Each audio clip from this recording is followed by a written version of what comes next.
Please like, share and subscribe to the channel, and don't forget to press bell icon. Let us find out what is this Kardashev scale. What kind of alien civilizations are there?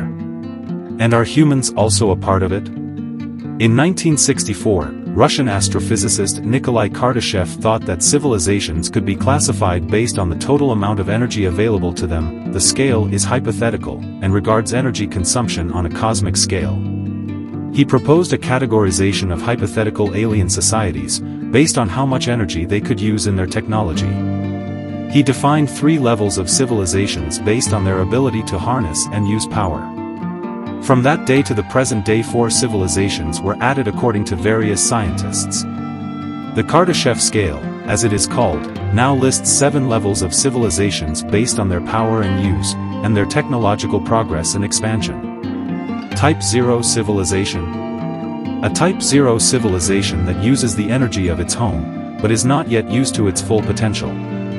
A Type 0 civilization initially derives its energy, information, and knowledge from raw organic-based sources, i.e. food/wood/fossil fuels, and extracts raw materials. The pressures of natural disasters, resource depletion and social collapse create a high risk of extinction. It went through agricultural and industrial revolutions and eventually enabled advanced computing and orbital space flight. Humans of the 21st century are a Type 0 civilization. We are currently at around 0.73 on the Kardashev scale. It is believed that we will reach Type 1 in about 100 years, depending on how fast our technology advances. Type 1 civilization. A civilization that is capable of harnessing the total energy of its home planet. This is the level we are going to, whether we want it or not. The Type 1 civilization has mastered all the energy available to the planet, which is available from a neighboring star.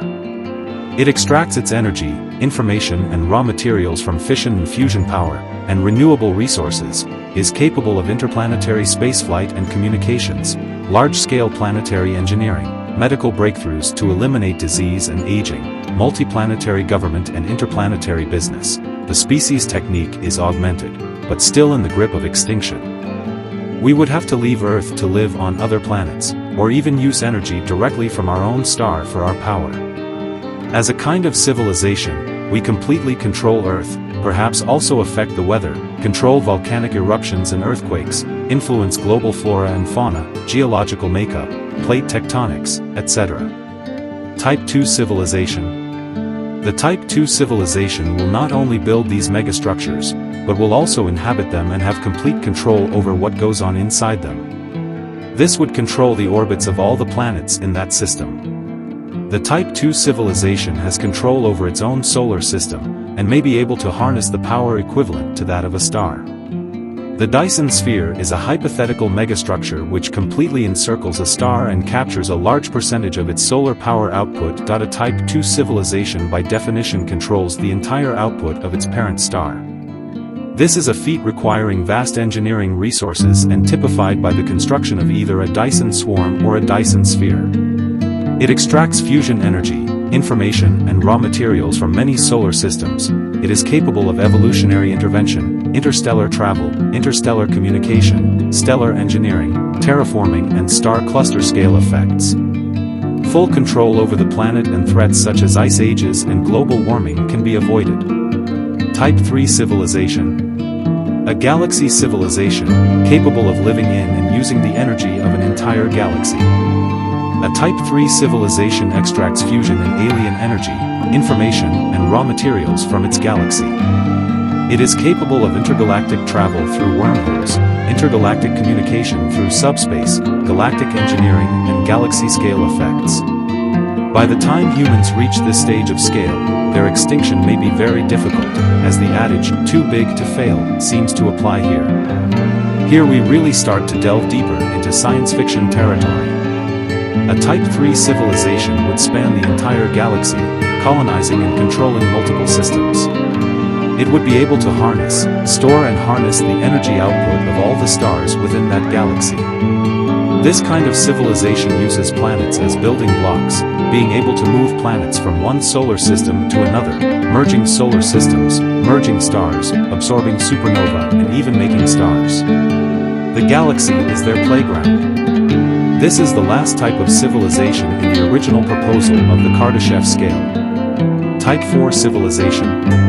A universal civilization, capable of harnessing the energy of the entire universe. A Type 4 civilization harnesses the power of its own supercluster of galaxies, and is effectively immortal. A civilization can tap into this advanced mysterious dark matter and manipulate the basic fabric of spacetime.